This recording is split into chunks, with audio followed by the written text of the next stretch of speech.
आज का हमारा टॉपिक है डिप्लॉयमेंट या लाइव करना।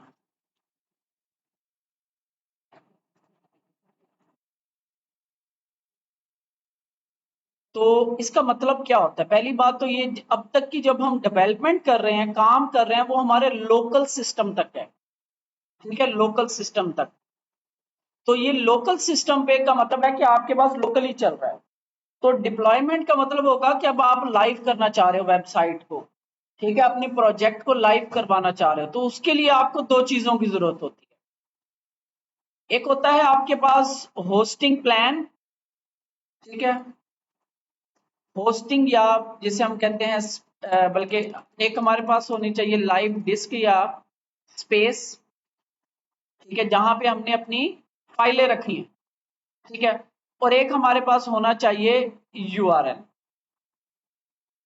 यूआरएल लाइक www.mysite.com ऐसे।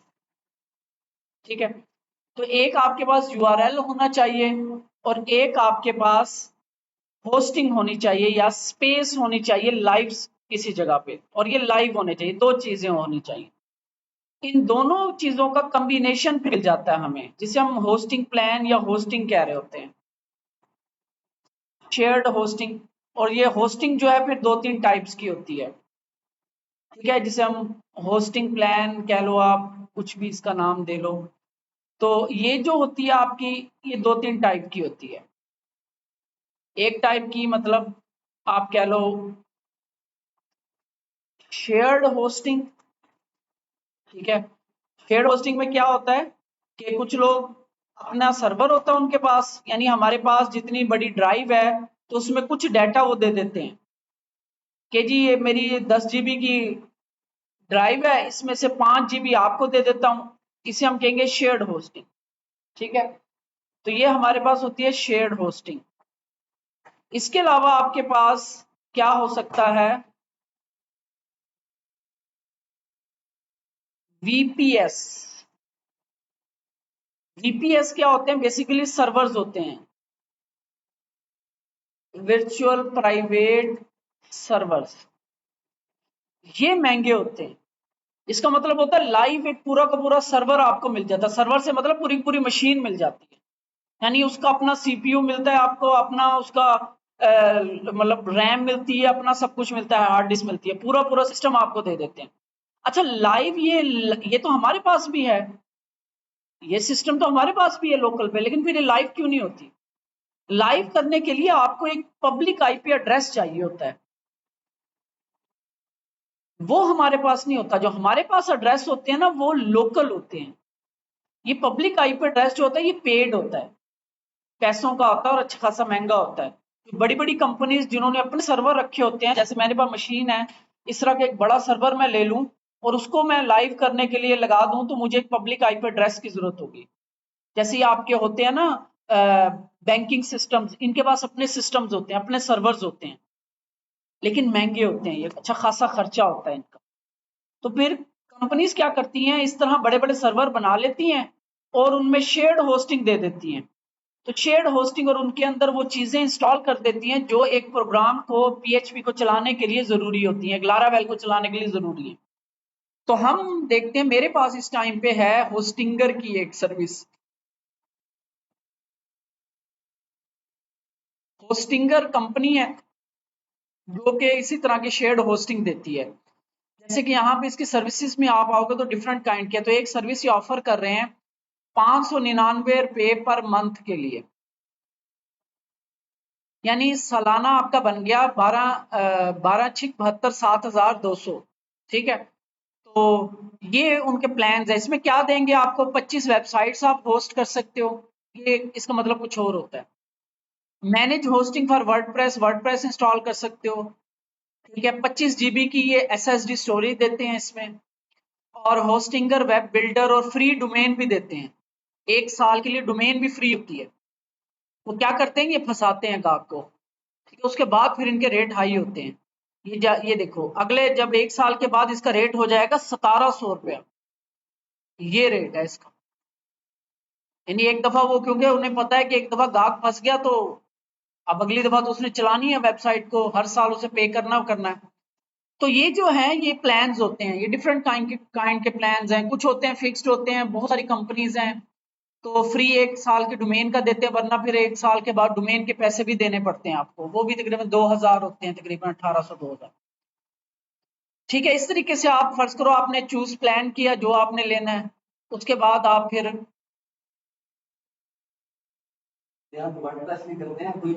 कोई भी कर सकते हो। इनके पास वर्डप्रेस के स्पेसिफिक भी हैं, स्पेशल भी हैं कि सिर्फ वर्डप्रेस होगी। ये ओपन है, इसमें कोई भी पीएचपी की वेबसाइट, एचटीएमएल की वेबसाइट अपलोड कर सकते। ये उन्होंने सारा डिटेल में बताया होता है। इसके बाद ये देखो, ये उसने कहा कि इस तरीके से होगी, ये टोटल 28,000 रुपये कितने साल का लें अगर, अच्छा ये भी है कि ये 12×3=36, 12×4=48, 4 साल की पेमेंट करें तो फिर ये 500 रुपये है। तो अगर आप 12 महीने के करोगे तो इसका रेट कुछ और होगा, 899 है इसका रेट। ये देखो फंसाने के लिए कैसे धोखा दे के आया हमें। तो ये इस तरह से इसको, ये आपका काम नहीं होता, क्लाइंट का काम होता है, जिसने करनी है वेबसाइट उसने पे करना है। तो ये क्लाइंट हमें देता है ये सारा कुछ। जैसे हम वेबसाइट बनाते हैं 1 साल बताओ, हमसे उसको आप समझाओगे। अब इनमें ये तो 2000 पर मंथ वाला है, यानी कि 5300 रुपये पर मंथ होगा। इसका क्या फायदा है? 100 GB डाटा है, 100 वेबसाइट होस्ट कर सकते हो, और भी बहुत कुछ है इसमें। इसके अलावा इनकी और भी सर्विसेज हैं। ये VPS होस्टिंग भी है, वो जो मैंने आपको सर्वर बताया था, ये महंगी है। ये 1800 रुपया पर मंथ फर्स्ट ईयर से ही है। तो आगे चल के ये कितनी हो जाएगी? 3000 रुपया पर मंथ। और इसमें क्या देंगे? 2 कोर CPU है, 8 GB उसकी रैम होगी, 100 GB उसकी हार्ड डिस्क होगी। वो जो एक सिस्टम देंगे आपको। तो इसमें जो सबसे बड़ा है, इसमें 32 GB रैम है, 400 GB हार्ड डिस्क है, और ये पर मंथ कितना है? 13,000 रुपया पर मंथ, 14,000, यानी 1500 रुपये टैक्स लगा दो, अब 15,000 रुपये पर मंथ होगा। ये बड़ी बड़ी कंपनी जो बड़े बड़े एप्लीकेशन जिन्होंने की होती है, ये वो लेती हैं।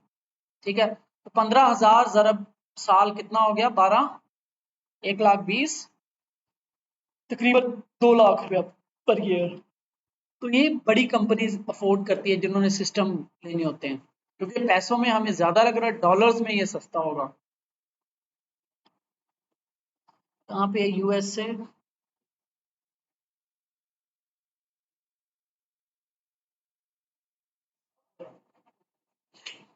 तो ये $4 बन रही है, VPS में चलते हैं ना हम,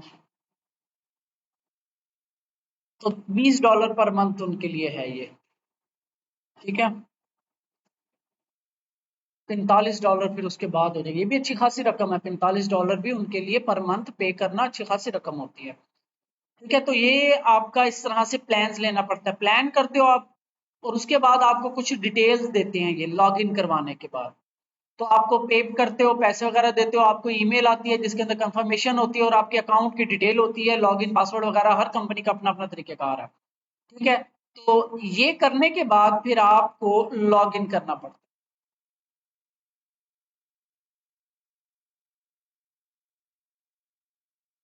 यहाँ पे मेरे पास किसी का अकाउंट लॉगिन है। ठीक है, मैं लॉगिन करता हूँ।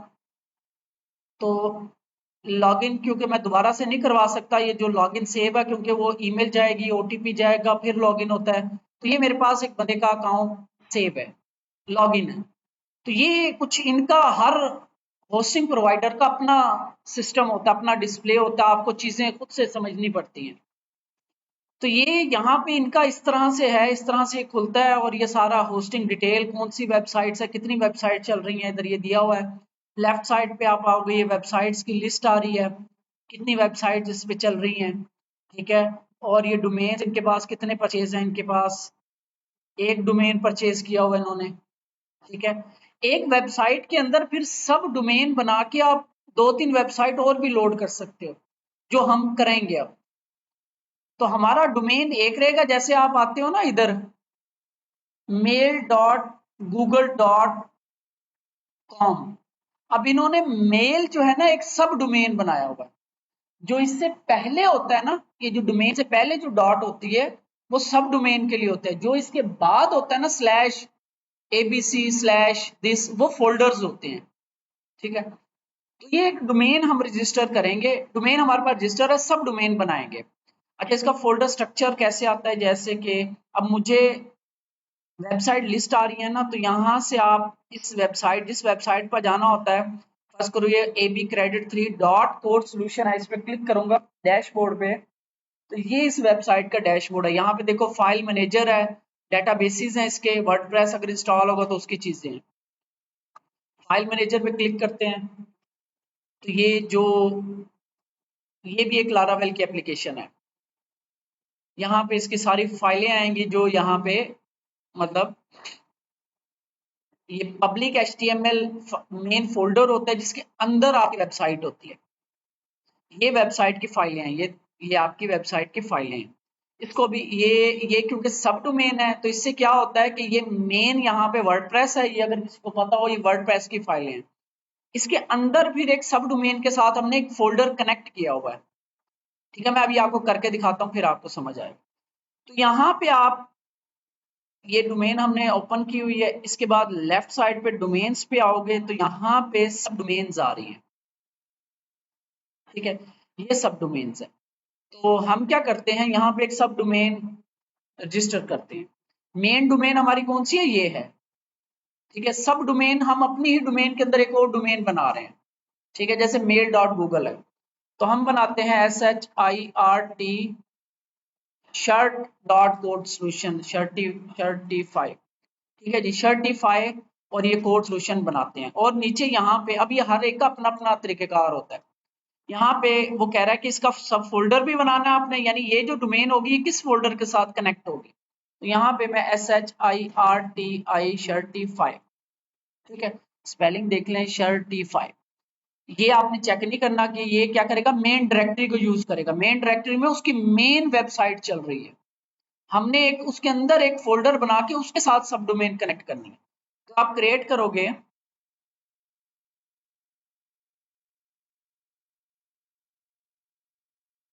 ये आपकी डोमेन क्रिएट होगी। अब आप इसको ओपन करोगे तो एक डिफॉल्ट पेज बना देता है इसमें, ये बन गया, ये हमारी डोमेन बन गई है और वेबसाइट भी लॉगिन हो गई है। मेन हमारी डोमेन क्या है, वो ये वाली है, ये CB सोल्यूशन के नाम से। ठीक है, ये मैं बंद कर रहा हूँ क्योंकि कंपनी की वेबसाइट है, रिकॉर्डिंग में ना आए। तो ये इसकी जो है ये सब डोमेन बन गई, यानी यूं समझ लो आपने एक डोमेन परचेज कर ली। ठीक है, यूं समझ लो। अब आपने यहाँ पे, हम यहाँ पे हैं तो इधर से हम आते हैं इसकी जो है वेबसाइट्स में, और फाइल्स में फाइल मैनेजर ओपन करते हैं। ये मेन का खोल रहा है, लेकिन मैं क्या करता हूँ, अच्छा हम इससे पीछे आते हैं, यहाँ पे थे। ठीक है ना, वेबसाइट लिस्ट में आपको ये सारी वेबसाइट्स आ गई। अब ये भी एक वेबसाइट आ गई। ठीक है, ये हम होम पे यहाँ पे होते हैं, इसके बाद वेबसाइट लिस्ट पे आ गए, यहाँ पे आपकी सारी वेबसाइट, मेन वेबसाइट ये है और ये सब डोमेन्स है। ये भी समझ लो एक किस्म की वेबसाइट्स ही है। इनके साथ ये डैशबोर्ड पे क्लिक करोगे, अब इस वेबसाइट का अपना डैशबोर्ड खुल गया। ठीक है ये मेन एक ही है क्योंकि सब डोमेन है। तो इसके फाइल मैनेजर पे क्लिक करोगे,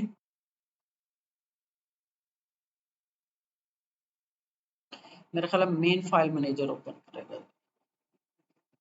ठीक है, ये मेन फाइल मैनेजर है, तो मेन वेबसाइट है उसका फाइल मैनेजर ओपन हो रहा है। क्लिक करोगे तो यहाँ पे देखो ये हमारा फोल्डर है। अब हमारी domain certified dot CB solution इस फोल्डर के साथ कनेक्ट है। इस फोल्डर में अब हमारी जो है ना लारावेल की एप्लीकेशन होगी। अब वो उसको यहाँ पे लेकर आते हैं। इसके लिए मैं क्या करता हूँ, इसको जिप पे लगा देता हूँ, जिप बना लेनी है। अब क्या क्या प्रॉब्लम्स आ सकती हैं वो भी देखते जाओ, रिकॉर्डिंग चल रही है ना। हाँ, पिन में कहाँ चला गया, बहुत सर्टिफाई सर्टिफाई कंप्रेस जिप बने, तो इसकी जिप बन रही है इतनी देर। अच्छा, अब मुझे यहाँ पे डेटाबेसेस भी चाहिए, जाहिर है एक डेटाबेस भी चाहिए। तो फाइल मैनेजर में ये फाइलें हैं और ये डेटाबेस, ये कंट्रोल है सारा। डेटाबेस पे क्लिक करता हूँ,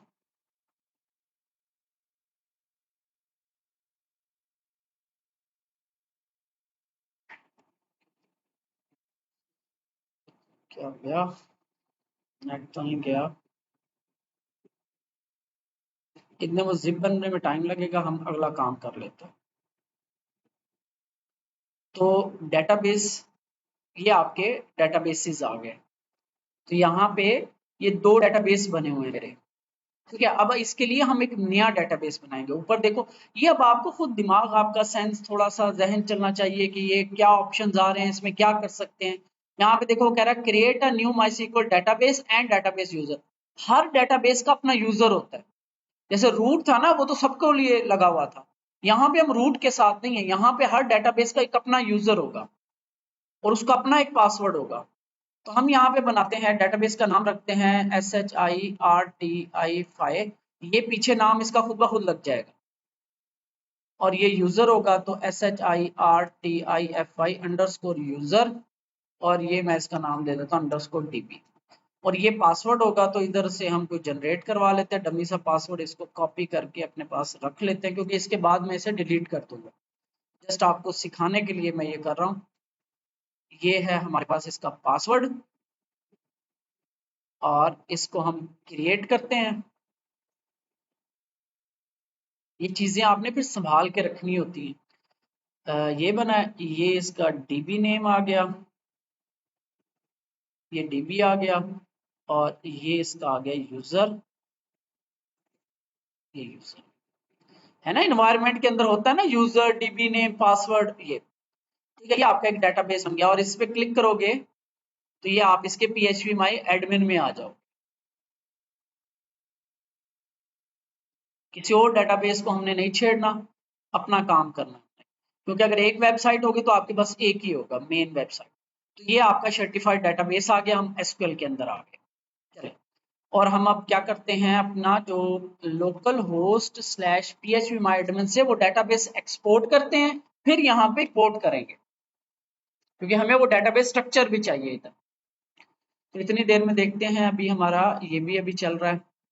तो हम लोकल होस्ट ओपन करते हैं, और हमें क्या चाहिए होगा, बस फाइलें अभी अपलोड करेंगे। तो अभी हम, ये फाइल है ना, जब हम वो अपना डोमेन ओपन कर रहे थे ना, सर्टिफाई, तो ये जो फाइल ओपन हो रही है, ये एक डमी फाइल बना देता है default.exe। अच्छा, इससे पहले ना यहाँ पे एक और चीज देख लेते हैं। इस फाइल को मैं डिलीट कर रहा हूँ। ये किस फोल्डर में है, हम उस फोल्डर में आ गए जो सब डोमेन के साथ कनेक्ट किया हुआ था हमने। इसमें इस फाइल को मैं डिलीट कर रहा हूँ, इसकी कोई जरूरत नहीं है। यहाँ पे न्यू फाइल बनाता हूँ, इसका नाम रखता हूँ index.php, ठीक है। और ये ऐसे एडिटर है ये इसका, ठीक है। ये फाइल है, राइट क्लिक करोगे, एडिट पे क्लिक करोगे, ये इस तरह एडिटर आ जाता है। तो यहाँ पे मैं, यहाँ पे क्या चेक करना होता है, PHP info का फंक्शन हमने देखा था। अच्छा, ये फंक्शन होता है PHP info। ये आपको ना जो इंस्टॉलेशन होती है ना PHP की, उसकी डिटेल बताएगा सारी।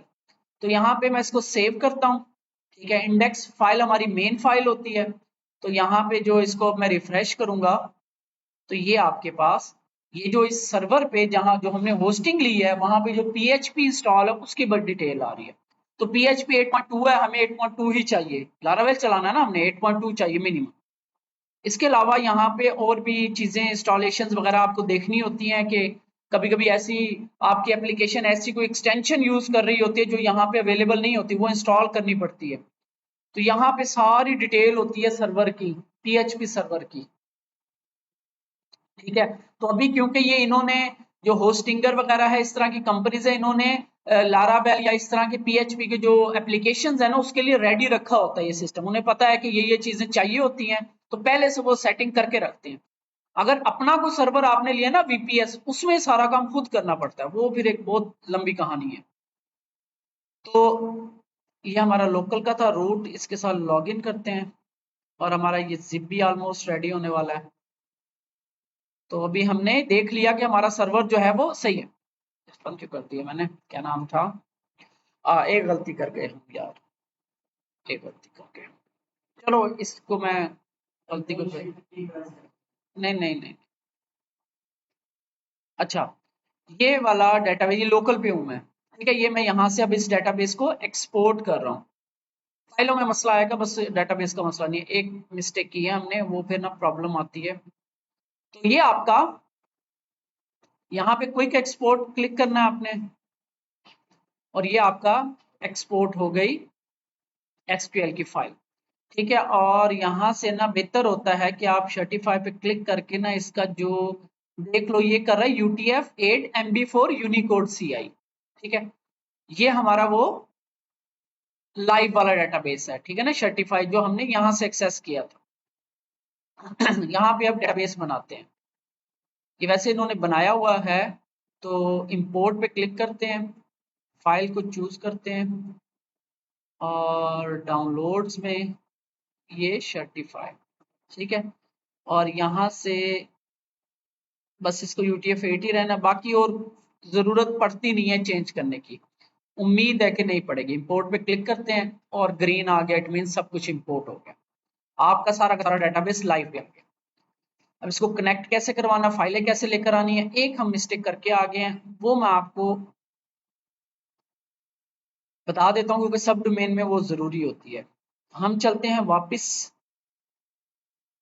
यहाँ पे डोमेन्स और सॉरी वेबसाइट्स डेटाबेसेस में आ गए, हम पीछे आते हैं मेन में, और डोमेन्स और वेबसाइट्स। एक तो ये इनके ना सिस्टम में ढूंढने मुश्किल होते हैं।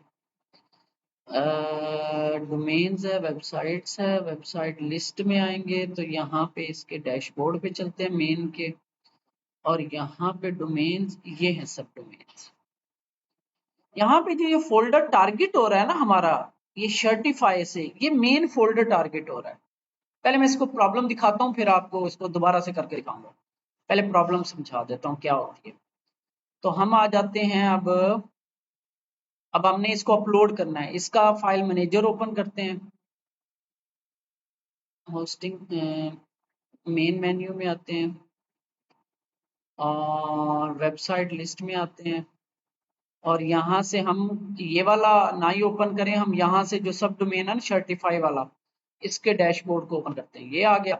यहाँ से अब हम फाइल मैनेजर को ओपन करते हैं, ये होता है जहाँ पे हमारी लाइव पे फाइलें पड़ी होंगी। ठीक है, हमारा वो जिप बन गया, पब्लिक HTML ये फोल्डर होता है हर जगह पे, इसके अंदर साइट होती है, इसके अंदर अब हमारे पास जो फोल्डर है ना वो सर्टिफाई वाला फोल्डर। यहाँ पे अब हमने अपलोड करना है, ये ऑप्शन यहाँ पे दिया हुआ है इन्होंने, फाइल अपलोड करनी है। तो हम चलते हैं सी लैरागॉन www, तो ये जो अभी बनी है आज की, हम डेट पे क्लिक कर लेते हैं, तो ये 2 के नाम से बनी है, पहले भी बनी हुई थी क्या, अभी बनी हुई है ना, आज 16 तारीख है ना, यही फाइल है, ये आपकी सिलेक्ट की मैंने और यहाँ पे अपलोड होना शुरू हो गई है, ये चल रही है। ठीक है, इधर ये अपलोडिंग स्टार्ट हो गई है, तो ये इसको अपलोड करेगा इधर जिप को, फिर हम इस जिप को यहाँ पे एक्सट्रैक्ट कर लेंगे।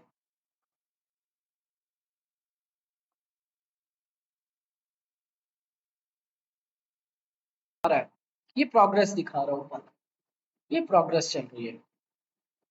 तो काफी बड़ी फाइल है तो इसको टाइम लगेगा, तो हम इसको होने देते हैं। और इसके साथ इशू क्या आएगा, इशू देख लो, इशू ये आएगा, अब यहाँ पे ना आपने ये समझना, यही है ना, हाँ, यहाँ पे जो ये जो फाइलें पड़ी है ना सारी, ये एक्सेसिबल नहीं होती सर्वर पे, तो सिर्फ और सिर्फ जो फोल्डर चलता है ना स्टार्टिंग पॉइंट, ये पब्लिक फोल्डर होता है, ये वो मेन फोल्डर होता है। जब हम डोमेन टाइप करते हैं ना www.this.com या certified.codesolution.com करेंगे, go डॉट करेंगे, तो ये फोल्डर चलना चाहिए, इस हमारी एप्लीकेशन के अंदर ये वाला फोल्डर चलना चाहिए। यहां से एप्लीकेशन आपकी स्टार्ट होती है, इस पब्लिक फोल्डर की, इस इंडेक्स फाइल से, इस फाइल से यहां से आपकी एप्लीकेशन स्टार्ट होती है।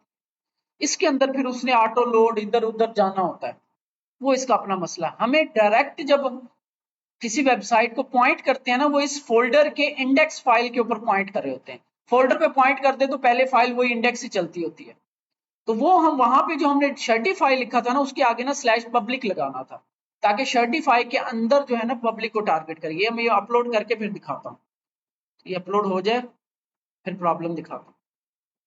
अगर हम ऐसा ना करें, उसको डायरेक्ट एप्लीकेशन के ऊपर टारगेट कर देना, तो प्रॉब्लम आती है, सिक्योरिटी इश्यूज आते हैं, फिर हमें उसको रिडायरेक्ट करवाना पड़ता है पब्लिक फोल्डर में, जिसके लिए htaccess की फाइल होती है। तो ये दो तरीके हैं। ये हमारी जिप फाइल आ गई, किस फोल्डर में आ गई, इस सर्टिफाई वाले फोल्डर में आ गई। तो मैं यहाँ पे राइट क्लिक करोगे, यहाँ पे एक्सट्रैक्ट का ऑप्शन होता है, तो ये बता रहा है कहाँ एक्सट्रैक्ट करना है, तो ये सर्टिफाई वाले डॉट स्लैश में एक्सट्रैक्ट कर रहा है। वो कह रहा है कि इसके अंदर कोई नाम लिखो, तो TST मैं लिख देता हूँ, तो ये इस फोल्डर के अंदर एक्सट्रैक्ट करेगा। ठीक है, इसने टेस्ट में सर्टिफाई, सर्टिफाई के अंदर फिर सर्टिफाई, ये है हमारी एप्लीकेशन। तो इससे पहले तो बाहर निकालना है, हमने इस फोल्डर में लेकर आना है। ये जो हमारी सर्टिफाई वाला फोल्डर है, इसमें ये सारी फाइलें लेकर आनी है। इससे पहले मैं इसको जो है ना मूव करवा देता हूँ, डबल क्लिक करके ये मेन फोल्डर में यहाँ पे मूव करवा रहा हूँ। ये देख लो आप, ये डायरेक्टरी स्ट्रक्चर बड़ा अहम होता है, ये पहले भी पढ़ा हुआ था क्या। तो ये यहाँ पे आ गई बाहर, हमारा फोल्डर है सर्टिफाई, क्योंकि मैं इसे डिलीट करूंगा इसलिए मैं उसको ना बाहर ले आया हूँ। तो इसके अंदर पड़ी है, इसके अंदर पड़ी है, इसके अंदर पड़ी है। अब इसमें हमें ये गिट का फोल्डर नहीं चाहिए, तो मैं इसको डिलीट कर देता हूँ। ये सारी फाइलें हमें चाहिए, इन सारी फाइलों को मैं यहाँ से शिफ्ट दबा के सिलेक्ट करता हूँ और यहाँ पे कहता हूँ मूव फाइल्स। कहाँ पे जाए, ये इसी फोल्डर में बैठे हैं, ये देखो यहाँ से स्ट्रक्चर। तो एक स्टेप पीछे आ गया, अब ये टेस्ट सर्टिफाई के अंदर है, एक स्टेप और पीछे आ गए। अब ये सर्टिफाई स्लैश टेस्ट के अंदर एक स्टेप और पीछे आ गए, यहाँ पे हमें चाहिए, इस पाथ के अंदर हमने इसको मूव करवाना है। पहले वो कह रहा पड़ा हुआ, ठीक है रिप्लेस कर दो। अब देखो आप पब्लिक, इसके अंदर आप आ गए हो। तो यहाँ से टेस्ट वाला फोल्डर था ना जो हमने बनाया था, जिसके अंदर वो कह रहा था कि रखो, तो इसको डिलीट कर देते हैं। यही है ना, इसके अंदर सर्टिफाई, हाँ, तो ये टेस्ट वाला फोल्डर डिलीट कर देते हैं। अब ये आपकी लाइव हो गई है, इसको हम ओपन करके देखते हैं क्या आता है इसमें, एरर क्या आता है। एरर आएगा अभी, क्या नाम है, सर्टिफाई कोड सोल्यूशन, और अच्छा ये तो अब इंडेक्स फाइल हमने रख दी ना, इसको डिलीट कर दी। इस फोल्डर में इंडेक्स फाइल नहीं होती, इंडेक्स फाइल आपकी होती है पब्लिक के फोल्डर में। ये है हमारी स्टार्टिंग पॉइंट। तो इसको इस फोल्डर में इंडेक्स फाइल मिल जाती है, तो वो इसको चला देता है। तो इस फोल्डर में ये इंडेक्स फाइल हमने जो टेस्टिंग के लिए बनाई थी ना, इसको यहाँ से डिलीट कर देंगे।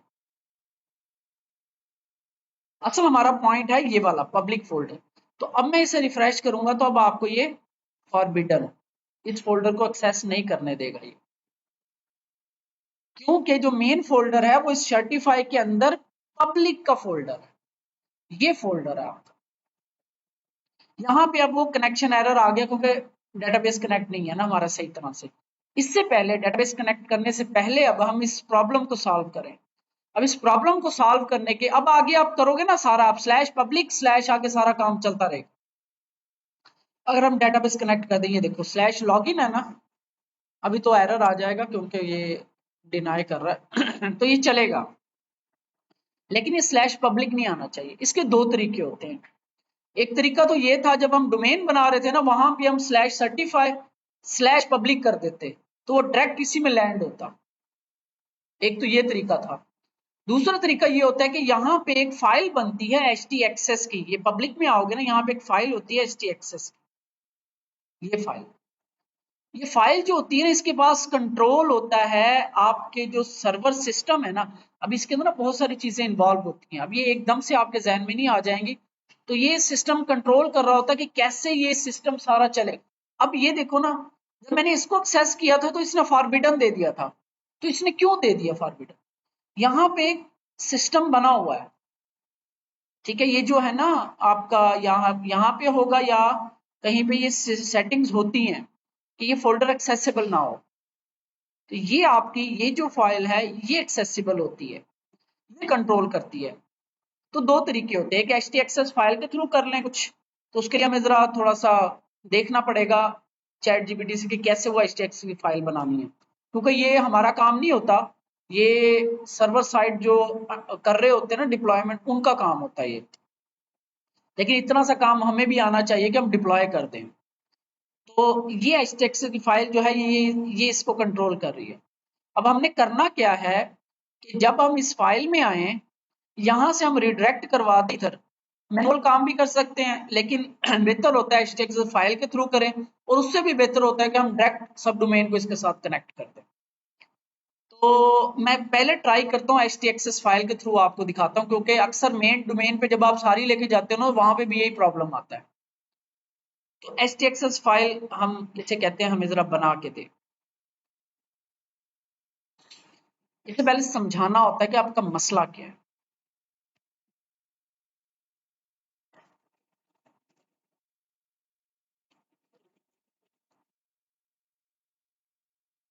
ठीक है, मैं क्या कर रहा हूँ, लारावेल की होस्ट कर रहा हूँ एप्लीकेशन शेयर्ड होस्टिंग पे। ठीक है, 403 था ना।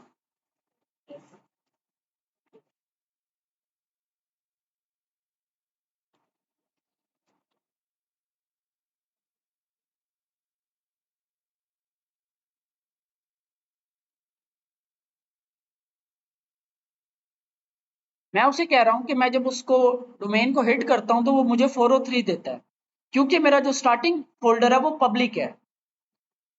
तो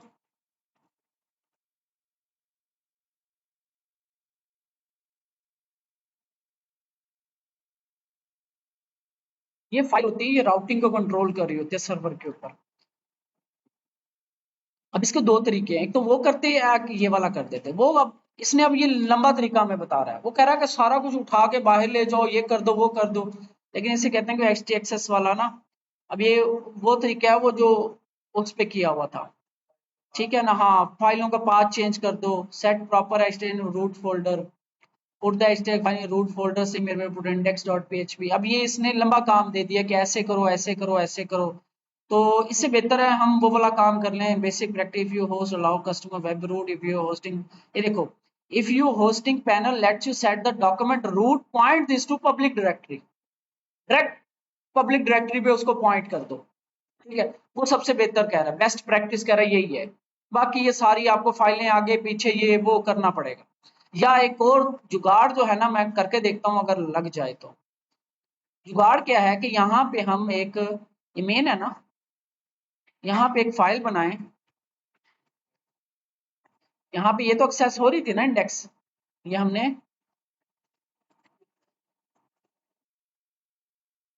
ये हमने की थी, लेकिन ये तरीका सही नहीं है। लेकिन एक देखते हैं कि ये चलता है कि नहीं चलता, वरना इसको हम वही काम करेंगे जो हमने करना है। तो इस पब्लिक को खत्म करता हूँ, ये चल रहा है हमारा। अब फॉरबिडन नहीं आ रहा क्योंकि इंडेक्स की फाइल चाहिए होती है उसे। अच्छा, हम कहते हैं,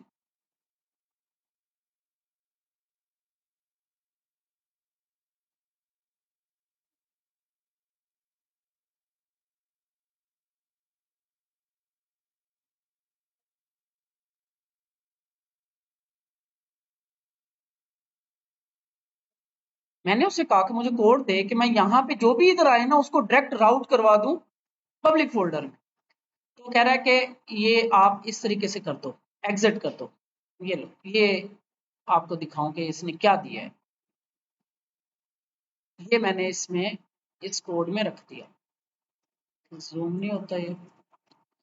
तो ये देखो क्या होगा, जो बंदा भी इधर आएगा सर्वर URI उसको लेगा, अगर पब्लिक नहीं है उसके अंदर स्लैश पब्लिक नहीं आ रहा तो नॉट इक्वल टू 0, तो लोकेशन उसकी स्लैश पब्लिक कर दो, 301 रिडायरेक्ट करवा दो, उसको एग्जिट कर दो। सेव करते हैं, अब देखो क्या करेगा, रिफ्रेश करते हैं, स्लैश पब्लिक में जा रहा है ट्रैक। लेकिन ये जुगाड़ है। ठीक है, वो स्लैश पब्लिक जो भी इसको ओपन करेगा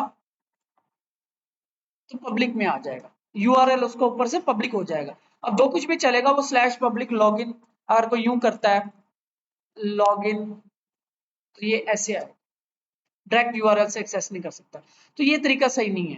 ठीक है, एक HTX का तरीका वो पता नहीं क्यों नहीं मुझे दे रहा, मे बी ये सपोर्ट ना करता हो। तो हम उसी तरीके से आते हैं जो प्रॉपर तरीका है, जो ये भी कह रहा है कि रिकमेंडेड वे है कि आप ये करो, उसको डायरेक्ट पब्लिक पे पॉइंट कर दो अपनी डायरेक्टरी, अपने URL को। तो उसके लिए थोड़ा सा पीछे आना पड़ेगा। हम आते हैं यहाँ पे, यहाँ पे आते हैं सब डोमेन्स पे। सब डोमेन्स पे अब मसला ये है कि ये ना एडिट नहीं करने देता सब डोमेन्स को, तो कहता नया बनाओ, वो कहता है कि नया बनाओ। तो हम ये शर्टिफाई वाला डोमेन रिमूव कर देते हैं। अच्छा, यहाँ पे you are about to delete the sub domain shirtify DNS record and email account of the sub domain will be permanently deleted. कोई मसला नहीं है, डिलीट हो जाए। हो गया डिलीट, कुछ और ही ना डिलीट हो जाए। बड़े एहतियात से काम करना होता है सर्वर्स पे इस तरह।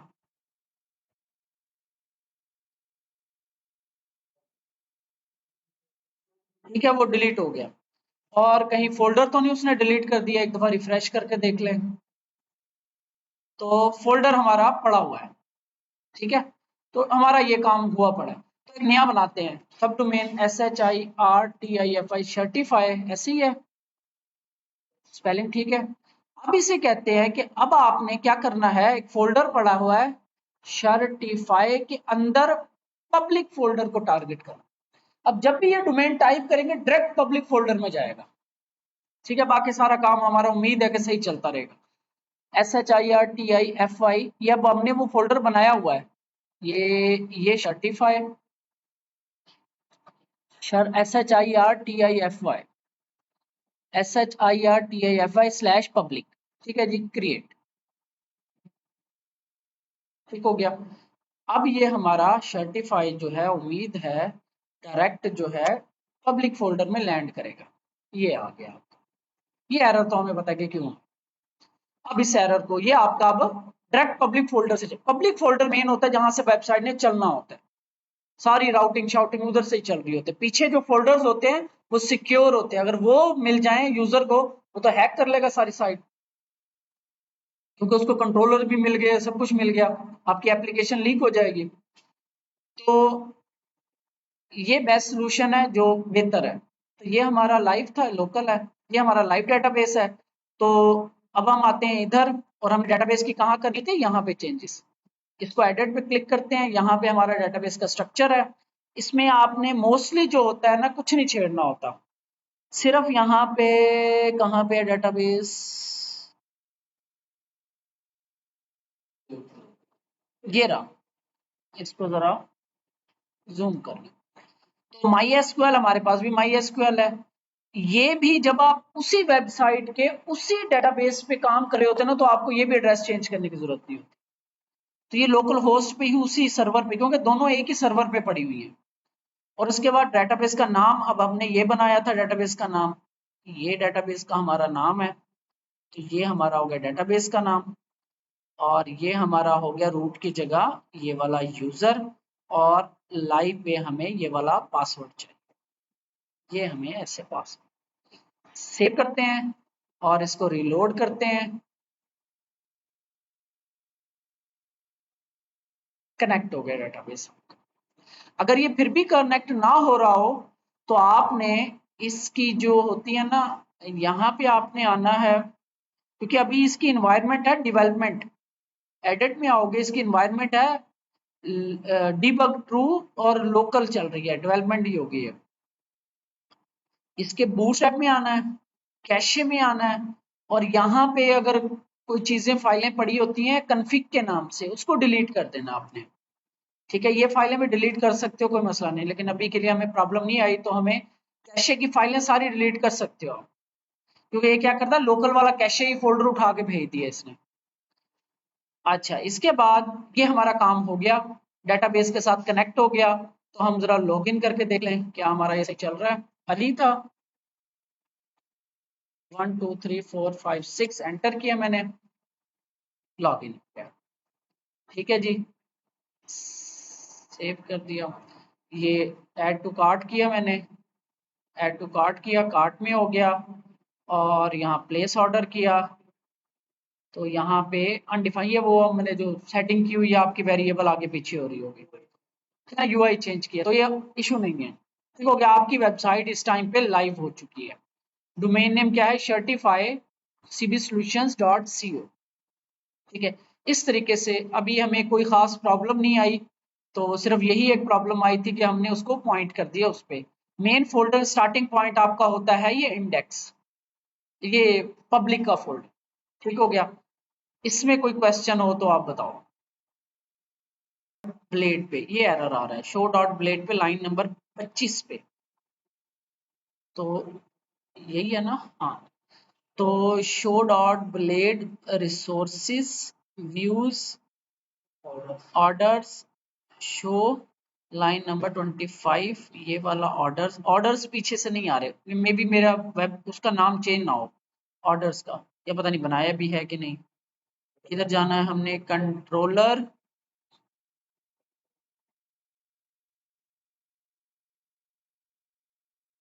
ऑर्डर्स, ऑर्डर्स, यहाँ पे नाम स्पेलिंग मिस्टेक हुई है, ऑर्डर्स होता है ना, ऑर्डर्स लिखा हुआ मैंने, मेरे से गलती हुई है, ऑर्डर्स ऐसे ही होता है ना कि ऑर्डर्स होते हैं, या मैं क्या गलत कर रहे हैं, ऑर्डर्स, तो ओ आर डी, फिर तूने गलत तो नहीं लिखा हुआ, तूने भी सही लिखा हुआ, ऑर्डर्स, ऑर्डर्स, ऑर्डर्स, तो ऑर्डर्स,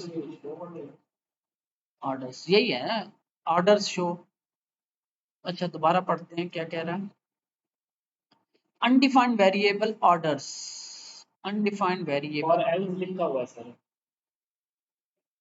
किधर फॉर एल्स, लूप में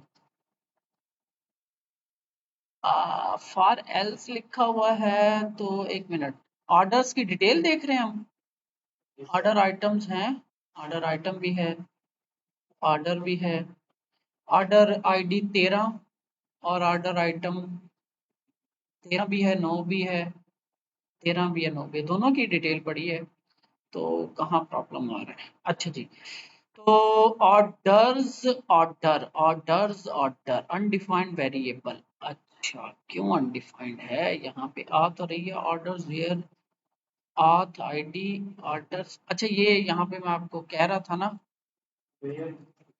इसको लॉग करते हैं,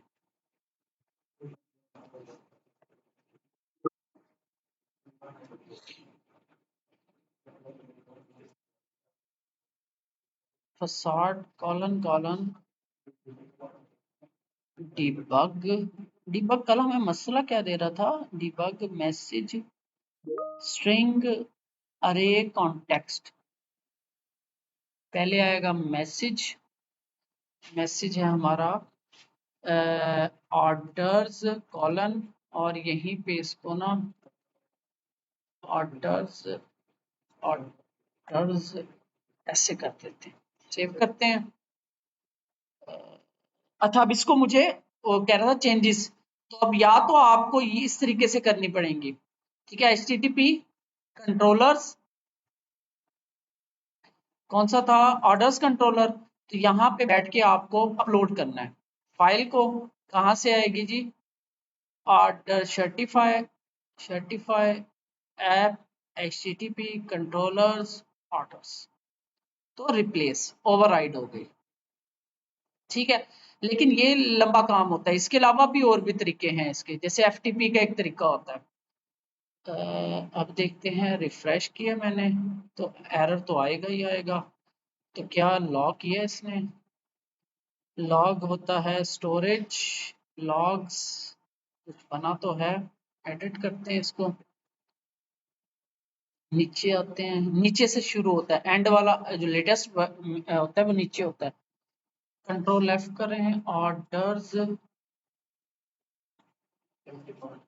कहाँ पे आ रहा है, अनडिफाइंड वेरी, ये तो वो उसका आ रहा है ना जो हमने लॉग करवाया वो, सेव करते हैं इसको खाली करके, बंद करते हैं, दोबारा इसको चलाते हैं, ठीक है, और अब इसको देखते हैं, रिफ्रेश कर लें एक दफ़ा, आया है कुछ इसमें, तो एडिट करते हैं, अच्छा जी, डिबगर इंजेक्ट किया इसने, और अनडिफाइंड, क्योंकि एरर ही आ जाता है ना उसी टाइम पे ही, वो आगे चलाता ही नहीं है कुछ, नहीं इसको variable order view public certified resources view show seated object user ID to exception order eliminate, अच्छा ये ना हाँ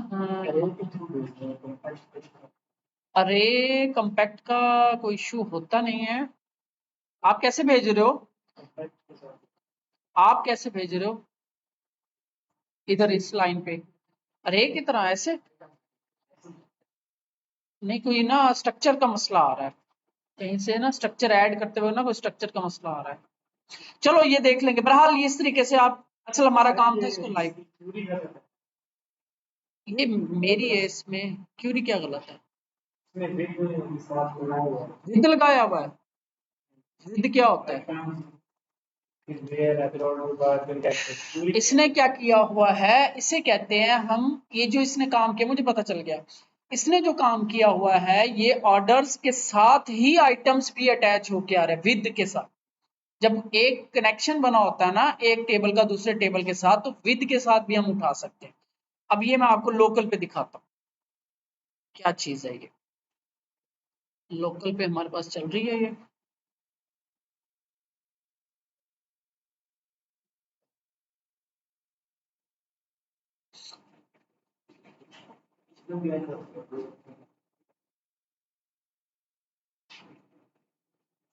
ठीक है, एरर क्यों है इधर?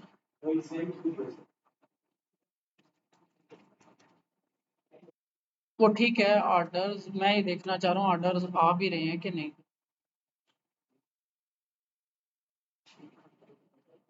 ये ऑर्डर आइटम्स है ना यार, हम यहाँ पे क्यों कर रहे हैं? ये व्यू का फोल्डर किधर है? व्यू का तो मेरे पास है ही नहीं।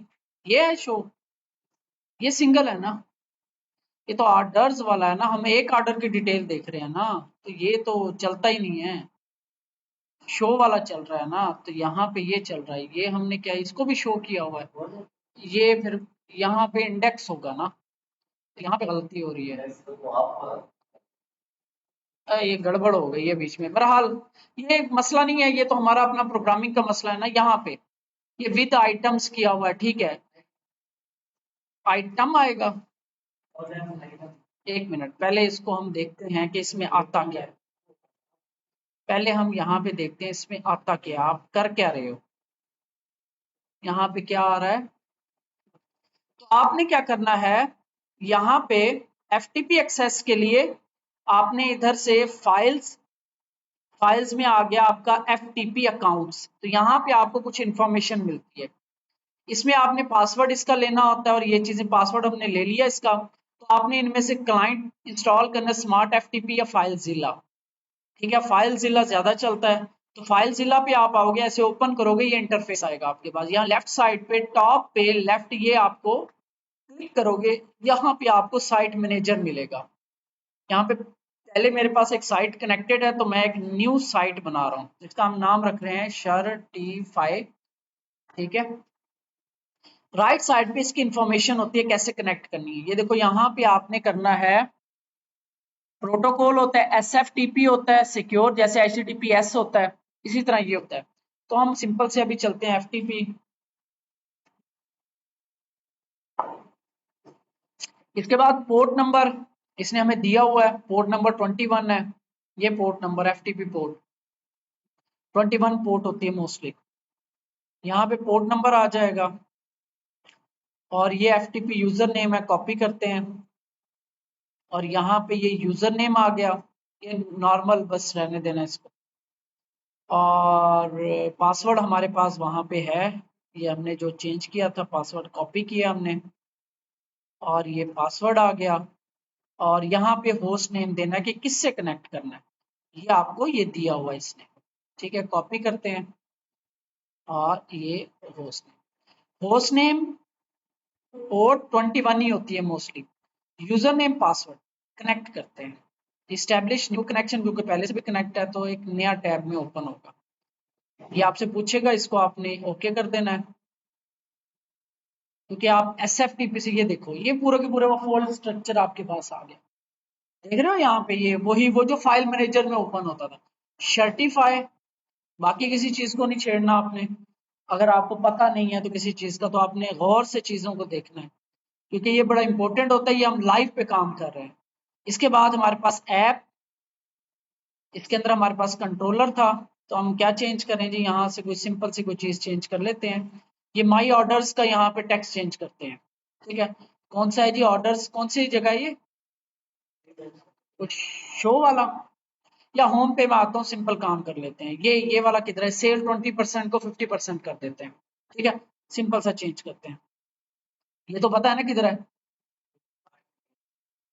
ये देखो यहाँ पे आप आते हैं, इसे मैं क्लोज ऑल करता हूँ, क्लोज ऑल करता हूँ, रिसोर्सेज व्यूज कौन सा है जी?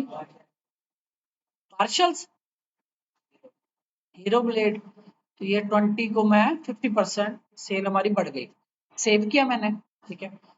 अब यहाँ पे आपने राइट क्लिक करके उस जगह पे आ जाना, ये फोल्डर है रिसोर्सिस, लाइव वाला है, राइट साइड पे लाइव होता है, लेफ्ट पे लोकल है हमारे पास, ये लाइव है। पब्लिक है, सर्टिफाइड स्टोर्स, व्यूज, पार्शल्स, यहाँ पे अपलोड करनी है हमने लोकल से फाइल। तो अब आप ये लेफ्ट साइड आपके पास लोकल होती है, तो यहाँ से अब आप आ जाओ, कहाँ पड़ी है, सी में मेरे पास आता है जी लैरागॉन, लैरागॉन में www, और किधर गया सर्टिफाई, ये सर्टिफाई, सर्टिफाई ये रिसोर्सिस, व्यूज, पार्शल्स, ये दोनों सेम हो गए, सेम प्लेसेस पे आ गए। तो कोशिश ये करते होते हैं कि जब आप पहली दफा नया नया काम कर को नहीं पता, तो आपने यहाँ पे हीरो जो भी फाइल चेंज करनी है उसको राइट क्लिक करके रीनेम कर देना है, और कुछ उसको बैकअप के तौर पे रख लेना है, ठीक है, ताकि आपका कोई काम हो तो उससे खराब ना हो जाए, ओरिजिनल फाइल आपके पास सेव रहे। अब आप इसको यहाँ से किधर गया, और ये वैसे मैंने गलत तरीका किया है, इसके एंड पे बीके नहीं लगाते, पीएचपी के ब्लेड जहाँ पे लिखा हुआ ना, इसके आगे अंडरस्कोर लगा के मैं बीके लिख देता हूँ, क्योंकि अगर मैं एंड पे बीके लिख दूंगा ना तो ये as a text file consider होगी और ये डाउनलोड हो जाएगी। तो ये पीएचपी फाइल डाउनलोड नहीं होनी चाहिए, पीएचपी है तो ये डाउनलोड नहीं होगी। तो ये hero dot blade underscore BK, ये अब लाइव के ऊपर मैंने उसका बैकअप रीनेम करके रख दी। अब लोकल वाली जो चेंजेस है मेरे पास, किधर है, हीरो डॉट ब्लेड, इसको मैं डबल क्लिक करके या राइट क्लिक करके अपलोड कर दो। इस तरह भी ये आपसे पूछेगा वो ओवरराइड कर रहा है, तो आपने कहा ओके, ओवरराइड हो गई, या आप उठा के ऐसे ड्रैग करके इधर ड्रॉप कर दो, अब भी आपके पास ओवरराइड। रिफ्रेश करते हैं इसको, ये आपके पास 50। इस तरह से आप यहाँ पे जो जो काम कर रहे हो काम करते रहो, और आपको पता होना चाहिए कि कितनी फाइलों में चेंज किया मैंने, और यहाँ से आपने मैच करना है।